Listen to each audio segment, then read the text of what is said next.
কেউ যখন হেসে হেসে খোঁচা মেরে কথা বলে, আমিও তার সঙ্গে হাসি। আমার খারাপ লাগেনি তাকে বোঝায়, কিন্তু শর্তটা হচ্ছে আমারও খারাপ লাগে। কেন জানি কেউ মজার ছলে আমাকে এমন কিছু বলে ফেলে, সেটা আমার জন্য যন্ত্রণাদায়ক। তখন আমার মুখে হাসি থাকলেও আমার বুকে ওঠে যন্ত্রণার ঝড়। কিছু মানুষ আপনাকে ছেড়েও যাবে না, এবং তার সাথে থাকলে শান্তিতেও থাকতে দিবে না। আপনি ছেড়ে যেতে চাইলে সে এমন কিছু করবে, আপনি থেকে যেতে বাধ্য হবে। আবার আপনি ঠেকে গেলে শান্তি দিবে না। এসব মানুষ এক ধরনের টক্সিক। কতকাল ভালোবাসা হয় না নিজেকে, অথচ যে মানুষটা উদাও হলে একটা রেখে, তার জন্য বুকের ভেতরে কান্না জমে। রাত্রি জানে ঘুম জমে না, চোখের পাতায় যন্ত্রণা দেয়। যেইখানে মানুষ আপনাকে চাইলেই পেয়ে যাবে, সেইখানে আপনার মূল্য কমে যাওয়াটাই স্বাভাবিক। আপনি কতটা মূল্যবান সেটা মানুষকে বোঝানোর জন্য অবশ্যই আপনাকে পরিবর্তন করতে হবে। মনে রাখতে হবে, সবার কাছে আপনি মূল্যহীন না। যাকে আমি মৃত্যুর মতো ভালোবাসলাম, একটা সময় সেই মানুষটাও আমাকে বুঝিয়ে দেয়। আমার বোধহয় মৃত্যুটাই প্রয়োজন। একটা দীর্ঘ শ্বাস ফেলে সবকিছু আল্লাহর হাতে সুপর্দ করে দিলাম। আমার ভালো মন্দ সবকিছুই আমার আল্লাহ দেখবেন। আমি জানি যারা আমাকে ব্যথা দিচ্ছে, যন্ত্রণা দিচ্ছে, এসব ব্যথা আমার দীর্ঘস্থায়ী না। আমার আল্লাহ এসবের সমাধান করবেন। নিশ্চয়ই তিনি সর্বোত্তম পরিকল্পনাকারী।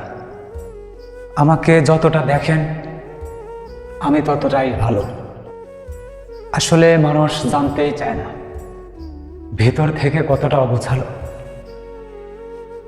যারা অল্পতেই দুঃখ পায়, অল্পতেই মন খারাপ হয়ে যায়, একমাত্র তারাই জানে এই জগতের ভালো থাকা, এই জগতে ভালোবাসা কাউকে কতটা জরুরি। তোমাকে শত্রু ভেবে শত উপায়ে ভালোবেসে ফেলেছে। যে ভালোবাসবে সে খারাপ জেনেও ভালোবাসবে, কারণ জিনিস ক্ষুদ্র হলেও মায়া অনেক বেশি।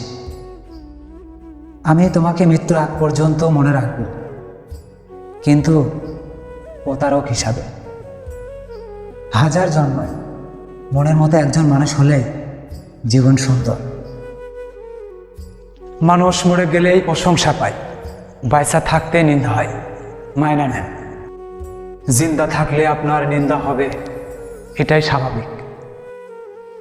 উস্তাদ মালিকের কাছে প্রার্থনা করি, যে যারে ভালোবাসে হ্যাঁ যেন তারই পাইয়া যায়। আহারে, আমি যেই কয়েক ফোঁটা চোখের পানি তোমার লেগে ফালাইছি, এই কয়েক ফোঁটা চোখের পানি কোনোদিন নিজের জন্য ফালাই নাই। দেখো, সবার মতো আমি কষ্ট লুকাতে পারি না। আমি একটুতেই কান্না করে দিই, আমি একটুতেই হেসে ফেলি।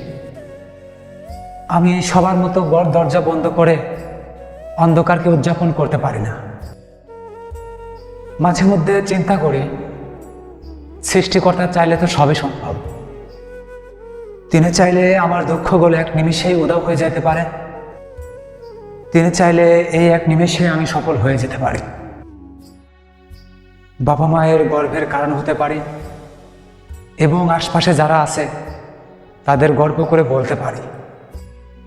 আর যারা আমাকে নিন্দা করে, তাদের মুখের উপরে এক নিমেষেই বলে দিতে পারি, আমিও করে দেখেছি। এটা শুধুমাত্র আমার সৃষ্টিকর্তা চাইলেই এক নিমেষেই সম্ভব। দেখেন, কিছু মানুষকে ক্ষমা করে দিলে আল্লাহ তাআলা আমাদের উপর নারাজ হবে। কিছু মানুষ আমাদের সাথে এমন আচরণ করে, আমাদের আত্মাকে এত কষ্ট দেয়, যেই কষ্টে আমাদের আত্মা নড়ে ওঠে। তোমাকে ক্ষমা না করার অপরাধে আমাকে যদি জাহান্নামেও যেতে হয়, আমি তবুও জাহান্নামে যেতেও রাজি। তবুও তুমি ক্ষমার অযোগ্য। আমার যাকে সবচেয়ে বেশি দরকার ছিল, সেই একটা সময় আমাকে বুঝিয়ে দিয়েছে আমার কাউকে দরকার নাই। শোনো, পৃথিবীতে সবচেয়ে দামি সম্পদ হলো সময় আর সম্পদ। এই দুটো জিনিস যে তোমাকে দেয়, তাকে সব সময় আগলে রেখো। কাউকে ভালোবাসতে তার মায়ায় পড়তে হয় না। মানুষ একসঙ্গে অনেকজনকে ভালোবাসতে পারে,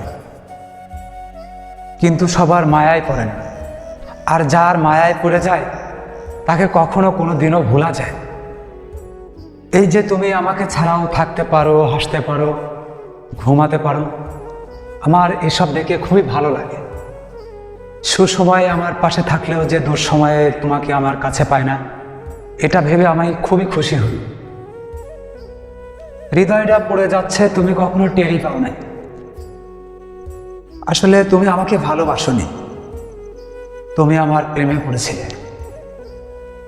সূচনায় কে ছিল জানি না, কিন্তু উপশহরে যে থাকবে আমার সবটুকু ভালোবাসা তারই জন্য। আপন পর আমি বুঝি না, আমার জন্য যে থাকবে তার জন্য আমি সবসময় থাকব। তুমি আমার সেই ফুল, যাকে ছোঁয়ার চেয়ে দেখার সান্ত্বনা বেশি। যখন দেখলাম সে আমার থেকে দূরত্ব বাড়াতে শুরু করলো, তখন সব দোষ নিজের উপরে চাপিয়ে দূরত্ব বাড়াতে সাহায্য করলাম। যাকে পাওয়ার কোনো সম্ভাবনাই নেই, তাকে কেন এত ভালোবাসি আমরা? শত্রু হলে তো প্রতিশোধ নিতাম, কিন্তু সে তো আমার আপনজন ছিল।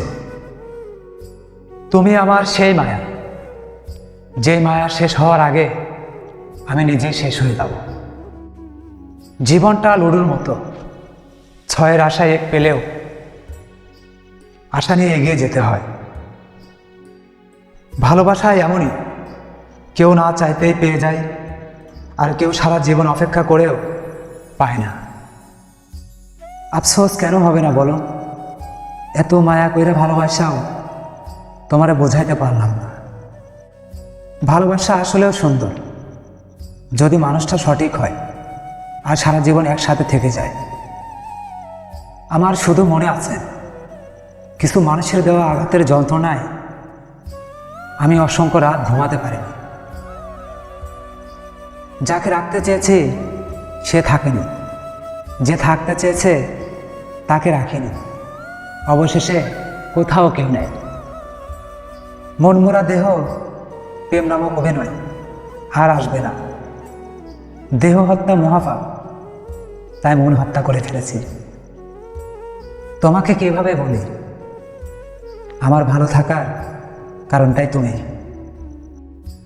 চলে যাওয়ার তো অনেক কারণই ছিল, তবে কি থেকে যাওয়ার একটা কারণও ছিল না? তোমার দেহের প্রতি লোভ থাকলে তোমার জন্য কান্না করতাম না।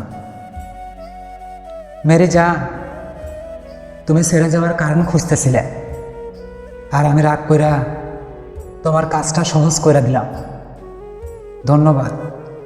আমাদের ভিডিওগুলো ভালো লাগলে চ্যানেলটি সাবস্ক্রাইব করে পাশে থাকবে।